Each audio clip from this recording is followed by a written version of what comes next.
एक तो बीजेपी अपनी सांठगांठ से जीत रही है, ऊपर से इस तरह से मुसलमानों को अपने अक्ल का ठिकाना लगाना। ओवैसी साहब की पार्टी को तो मैं जब जानूं किसी हिंदू एरिया में अपना कैंडिडेट उतारे। ओवैसी साहब आप पार्लियामेंट में बहस करते हो, वहाँ तक से आप कैंडिडेट उतार के हमारे वोटों को जो बंटवारा कर रही है, ठीक है। शिफाउर रहमान को जो टिकट मिला है ये सिर्फ वोटों का बंटवारा के लिए। भाई क्या शिफाउर रहमान बाहर आए, पार्टी चुने, तो लड़े, सिर्फ वोटों का बंटवारा करते हैं ओवैसी साहब, और कुछ नहीं करते। ताहिर हुसैन सीट जीत के क्या कर लेंगे? क्या दिल्ली के काम आ जाएंगे क्या ताहिर हुसैन? सिर्फ 15 सीटें लड़ा रहे हैं, पूरी 70 सीटें लड़ाएं, इनके साथ हो कोई जाएगा। नेता किसी घर खाना नहीं पहुंचाता, कोई नेता बातों से कुछ नहीं करता, काम करके दिखलाओ। दिल्ली सरकार ने काम किया, मैं उससे सहमत हूँ और मैं इसलिए उसके साथ हूँ। इसलिए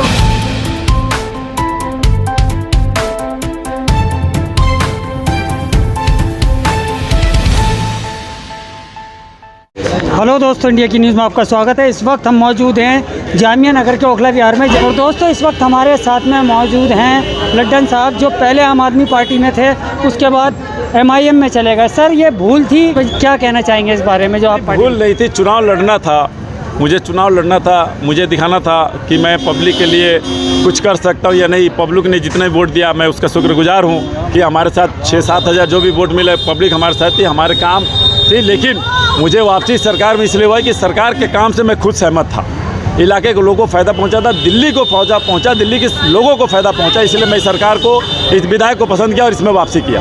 तो MIM से मैं क्या बुरा लगा? MIM में नहीं, कौम की लड़ाई नहीं है, ये देश की लड़ाई है, विचार की लड़ाई है।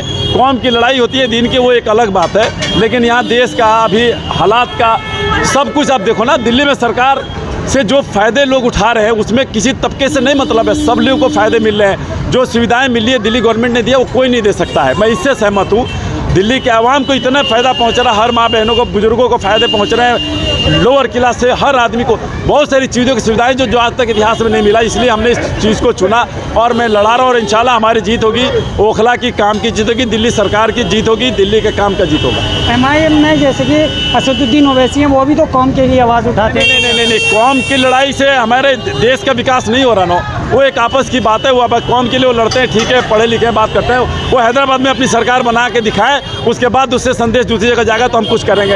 यहाँ दिल्ली की लड़ाई है, दिल्ली के काम की लड़ाई है, दिल्ली के लोगों की लड़ाई है, उससे उस कौम को मत जोड़ो आप उससे, मैं उससे सहमत नहीं हूँ। अभी जैसे कि MIM से जो है शिफाउर रहमान को टिकट मिल गया है, सुना है, तो क्या टक्कर दे पाएंगे? ये गहरी साजिश है, ये गहरी साजिश है, ये एक चाल है, ये एक चाल है। मैं इस चीज़ से सहमत नहीं हूँ कि ओवैसी साहब को सोचना चाहिए।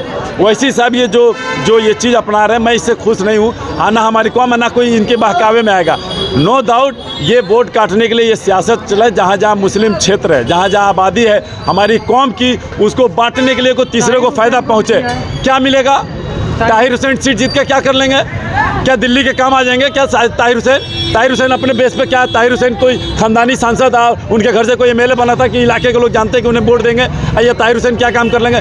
मैं उससे सहमत नहीं हूँ। ठीक है, ताहिर हुसैन बंद हुए थे, उन्हें गलत फंसाया गया, उससे वोट को या तफसील करके लोगों का काम किया, लोगों की तरक्की में मत जोड़ो आप, मतलब वो एक अलग मुद्दा है। मतलब ओवैसी जी जो है, अगर कौम की लड़ाई है, पूरी आवाम हिंदुस्तान की एक है। काम की लड़ाई है, सरकार के साथ है, जिन्होंने देश को और हमारे स्टेट को, हमारे आम लोगों को फ़ायदा पहुँचा, उसके साथ है। अच्छा सर, क्या ओवैसी साहब वहीं पर अपना कैंडिडेट उतारते हैं जहाँ पर और बीजेपी को फ़ायदा हो? तो आप सोशल मीडिया पे आपको नहीं रखता है, आप बताओ कि उसके अलावा कहाँ है? दिल्ली से यूपी से लेकर बिहार तक आप दिखलाओ ना, वो पे कहाँ चुनाव लड़ रहे हैं। आप मुंबई में देखो, आप क्या हुआ मुंबई में?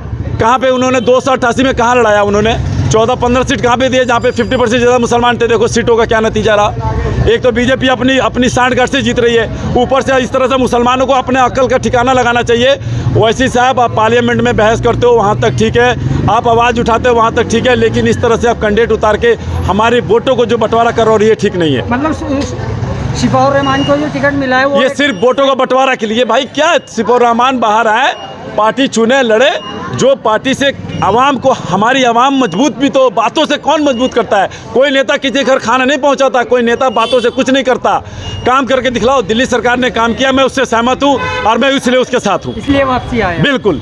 जैसे कि यार लड्डन भाई से ही बात हुई, शिफाउर रहमान को जो टिकट दिया है MIM ने, क्या कहते हैं आप, उसको कैसे देखते हैं? देखिए ओवैसी साहब की पार्टी को तो मैं जब जानूं किसी हिंदू एरिया में अपना कैंडिडेट उतारें, ये मुस्लिम एरिया में ही क्यों उतारते हैं, जहाँ मुस्लिम MLA खड़ा होता है, काउंसलर खड़ा होता है, वहाँ अपना कैंडिडेट क्यों उतारते हैं? हिंदू एरिया में भी उतारे ना, ये पूरी दिल्ली में लड़ाएं, मैं ओवैसी साहब के साथ हो जाऊंगा। 15 सीटें लड़ा रहे हैं, सिर्फ 15 सीटें लड़ा रहे हैं, पूरी 70 सीटें लड़ाएं, इनके साथ हो जाऊंगा मैं, ओवैसी साहब के साथ। मतलब आप भी यही सोचते हैं कि वो सीटें वो सिर्फ वोटों का बंटवारा करते हैं ओवैसी साहब, और कुछ नहीं करते।